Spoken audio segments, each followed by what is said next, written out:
Hello friends, welcome to SSC coaching centre. दोस्तों, आज मैं आपके लिए बहुत ही अच्छे सवाल लेकर के आया हूं। वीडियो को पूरा देखें। आज का जो टॉपिक है वो मिश्रण के सवालों का है।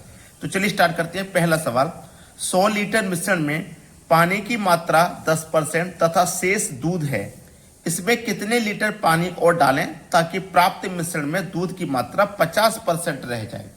देखो, एक तो है पानी, एक है दूध। कोई भी मिश्रण हो अपने आप में वो 100% होता है कि चाहे कितना भी हो। अब 100% में से जब पानी की मात्रा 10% है तो बचा हुआ दूध होगा 90%। 100% में से 10% पानी है तो 90% दूध होगा। अब उसने बोला है कितने लीटर पानी और डालें ताकि प्राप्त मिश्रण में दूध की मात्रा 50% रह जाए। दूध की मात्रा 50% रहेगी तो पानी की भी मात्रा 50% रहेगी, तभी तो 50 और 50 मिलके 100% मिश्रण होगा। तो इसको करने की ट्रिक है, जो मिलाया जाए या घटाया जाए उसे काम में नहीं लेते। तो कितने लीटर पानी डालें, पानी मिलाने की बात कर रहा है। जो मिलाया जाएगा या घटाया जाएगा उसे काम में नहीं लेना। पानी मिलाने की बात कर रहा है, पानी वाला काम में नहीं लेना। हमारे पास 100 लीटर का मिश्रण है। ऊपर वाली वैल्यू ऊपर ले लो, नीचे वाली वैल्यू नीचे ले लो। ठीक है, 0 से गया 0, 5 से 100 20 बार में कट जाएगा। 2 नीम 18 और 1 0, 180 हो जाएगा। पहले हमारे पास मिश्रण कितना था, 100 था, अब हो गया है 180। तो कितना बढ़ गया, आप कहोगे सर 80 बढ़ गया। तो ये जो बढ़ रहा है उतना ही तो पानी मिलाना है। ठीक है, 80 लीटर पानी मिलाना है। डी ऑप्शन हमारे सवाल का बिल्कुल सही जवाब। अब देखते हैं अगला प्रश्न। अगला प्रश्न है, जल और दूध के एक मिश्रण आयतन 40 लीटर है। इसमें 10% जल है। इस मिश्रण में और कितना पानी मिलाया जाए जिससे कि नए मिश्रण में जल 20% हो जाए। जल और दूध, ठीक है, टोटल मिश्रण 40 है, लेकिन अपने आप में तो 100% ही होगा। चाहे 40 हो चाहे कितना भी हो, अपने आप में तो 100% ही होगा। अब जल हमारे पास कितना है भैया, 10%, तो दूध कितना होगा, 90%। ठीक है, जल हो जाए 20%। अब 100% में से 20% जल हो जाएगा तो दूध 80% बचेगा। मिश्रण में और कितना पानी मिलाया जाए, पानी मिलाने की बात कर रहा है, तो जो मिलाया जाए या घटाया जाए उसे काम में नहीं लेते। जल मिलाने की बात कर रहा है, इसे काम में नहीं लेंगे। हमारे पास मिश्रण है 40 का।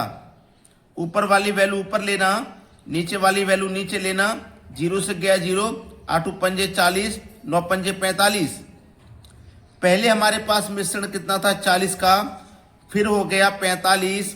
तो 40 से 45 हो गया, कितना बढ़ गया, 5 बढ़ गया। तो हमें और कितना पानी इसमें मिलाना है, 5 लीटर। पहला ऑप्शन हो जाएगा सवाल का सही जवाब। चलिए अब देखते हैं अगला प्रश्न। अगला सवाल, दूध तथा पानी के 20 किलो मिश्रण में 15% पानी है। इसमें 5 लीटर पानी और डाला जाए तो मिश्रण में दूध का प्रतिशत क्या होगा। दूध और पानी, एक बात याद रखना, जो पहले कहा जाए उसे पहले ही लिखना, जो बाद में कहा जाए उसे बाद में। 20 किलो, इस बार जो मिश्रण है ना वो किलो में है, किलो में है। पानी कितना है, 15%, तो इसको भी हम किलो में निकाल लेते हैं। 20 किलो का 15% निकालेंगे, परसेंट का मतलब बटे में 100 हो जाएगा। 20 पंजे 100, 5 तिया 15, तो 3 किलो पानी है। ठीक है, पानी कितना है भैया, 3, तो 20 में से 3 किलो पानी है तो 17 किलो दूध हो जाएगा। 17 और 3 मिला के 20 किलो हो गया। बोला है इसमें कि 5 लीटर पानी और डाला जाए। पहले से पानी 3 है, 5 और डाल देंगे तो पानी की मात्रा 8 हो जाएगी। दूध तो हमारे पास 17 ही रहेगा। बोला है दूध का प्रतिशत कितना होगा, तो दूध हमारे पास कितना है, 17। इसे प्रतिशत में बताना है। टोटल मिश्रण कितना हो गया, 17 और 8 25 हो गया। प्रतिशत के लिए क्या करोगे, 100 से गुना करोगे। 25 चौके 100, 17 चौके 68, 68%। कहां पे है, सी ऑप्शन में है सवाल का सही जवाब। अब देखते हैं अगला प्रश्न। अगला प्रश्न है, एक मिश्र धातु के 200 ग्राम में कॉपर और जिंक 2:3 के अनुपात में है। अनुपात को 3:2 करने के लिए उसमें मिलाई जाने वाली कॉपर की मात्रा कितनी है। ये कॉपर हो गया, ये जिंक हो गया। अनुपात में है 2:3। लेकिन हमें ये 3:2 करना है। यही तो करना है, 3:2 ही तो करना है। हमसे एक बात और हमने कही है आपको, जो मिलाया जाए या घटाया जाए उसे काम में नहीं लेते। तो मिलाई जाने वाली कॉपर, क्या मिलाया जा रहा है? कॉपर। तो कॉपर वाला काम में मत लो। हमारे पास मिश्रण कितना था? 200 ग्राम था। ऊपर वाली वैल्यू ऊपर ले लेना, नीचे वाली वैल्यू नीचे ले लेना। 2 से 200 कट जाएगा 100 बार में, 100 का गुना 3 से कर दो 300। पहले मिश्रण हमारे पास 200 था, अब बढ़कर हो गया 300। 200 से 300 हो गया तो कितना बढ़ गया? 100 ग्राम बढ़ गया। तो कॉपर की मात्रा कितनी बढ़ेगी भैया? 100 ग्राम। डी ऑप्शन हमारे सवाल का बिल्कुल सही जवाब। अब देखेंगे अगला प्रश्न। अगला सवाल, 56 रुपए प्रति केजी की चाय को 82 रुपए प्रति केजी की चाय के साथ किस अनुपात में मिलाया जाए कि मिश्रण का क्रय मूल्य 67 रुपए हो जाए? एक तो है हमारे पास 56 रुपए, दूसरा है 82 रुपए।